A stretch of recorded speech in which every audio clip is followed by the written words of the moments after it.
¿Qué es lo que vamos a dejar como legado a nuestros hijos? ¿Qué vamos a dejar como legado a nuestra generación? ¿Qué vamos a dejar como legado a las personas que nos rodean? Mientras estamos vivos y conocemos la verdad de Cristo, conocemos el camino, cómo llegar al Padre, tenemos que encaminar en ese camino de la verdad y la vida. Ese camino se llama Cristo el Salvador. Y muchas veces cuando nosotros decimos, tengo que dejar una herencia, para muchos la herencia significará en bienes materiales e en dinero, que no es tan mal, pero no es esencial, no es importante. Otros dirán, yo estoy formando a mi familia en valores, en principios y una buena educación, que también es importante, pero hay mucho más que eso. Entonces, ¿cuál es el más importante de todos? Lo más importante es que tus hijos, tu generación, sean salvos, conozcan el camino de salvación que le conduce a la vida eterna. Eso es lo más importante. Esto podemos ver este legado, como un bebé puede expresar lo que viven sus padres en su casa, cómo sus padres expresan alabanza, adoración a Dios, con una humildad, una sinceridad, y eso es lo que los niños ven, y también ellos sirven a Dios, porque en su inocencia, en su corazón tan frágil, cuando Dios siembra la palabra de vida, de grandes nunca se podrán olvidar. El Señor nunca lo dejará a ese niño, porque ese niño quedará marcado para su vida, aunque así en algún momento se retire o se aparte del camino de Dios. Pero tendrá momentos de reflexión, tendrá momentos de prueba, tendrá momentos de pensar en ese Dios lleno de amor,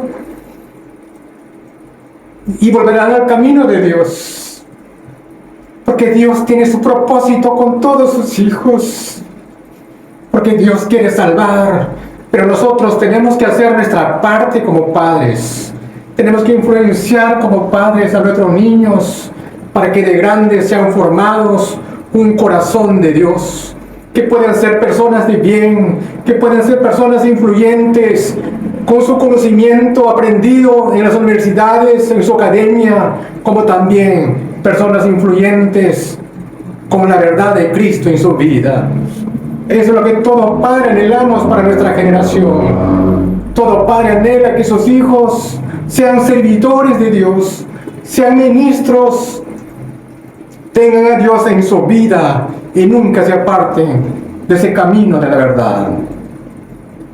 Si ellos siguen ese camino, les podemos asegurar que tendrán una vida de bendición, tendrán una vida de paz en su hogar, tendrán una vida de armonía con su familia, y será alegría para los padres, para los abuelos, que un día formamos a nuestra familia para que tengan esa vida de bendición.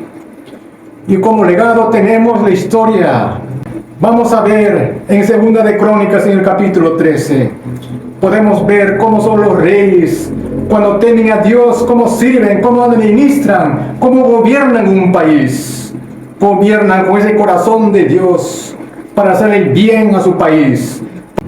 Vemos al rey Salomón, pero el rey Salomón heredó el reinado de su padre, el rey David. Antes vino el rey Saúl. Mientras estuvo los tres reyes en el poder, de cierta manera, este pueblo vivía en paz. Tenían conflictos, tenían guerra, pero ellos eran vencedores. Dios le hacía ver la victoria cuando ellos venían a los pies de Dios. Pero ¿qué pasó cuando Salomón deja como herencia su reinado a su hijo, al rey Roboam? El rey Roboam recibió el reinado, pero su corazón de este hombre estaba tan lejos de Dios. Era un hombre incapaz, era un hombre débil, era un hombre que no tenía decisión, y fácilmente se dejó burlar por un hombre simple de aquel pueblo, por Jeroboam. ¿Quién era Jeroboam? Jeroboam era un hombre, el hijo del sirviente del rey David. Este hombre que no estaba jerárquicamente para dar un poder, pero este se atrevió en poder debilitar el reinado de Roboam. Y Roboam fracasó porque aceptó toda la perversidad que hacía este hombre Jeroboam. Y luego que él terminó su reinado entre guerras y sangre, vino su hijo de Roboam. ¿Y quién fue este rey? Este rey fue el rey Abías.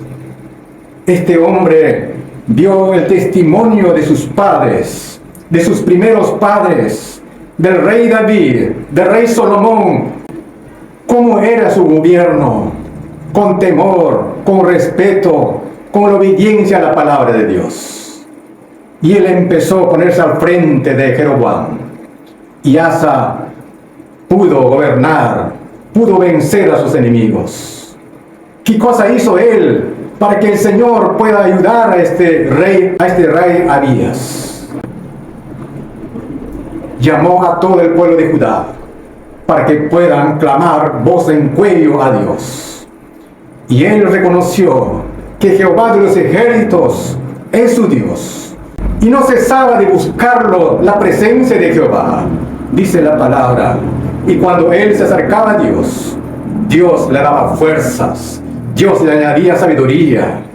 Y con esta capacidad empezó a vencer a sus enemigos. Y luego del rey Abías vino el rey Asa.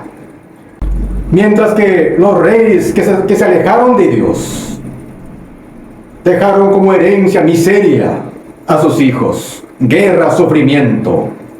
Pero cuando se volvieron a Dios, empezó Dios a ayudarles.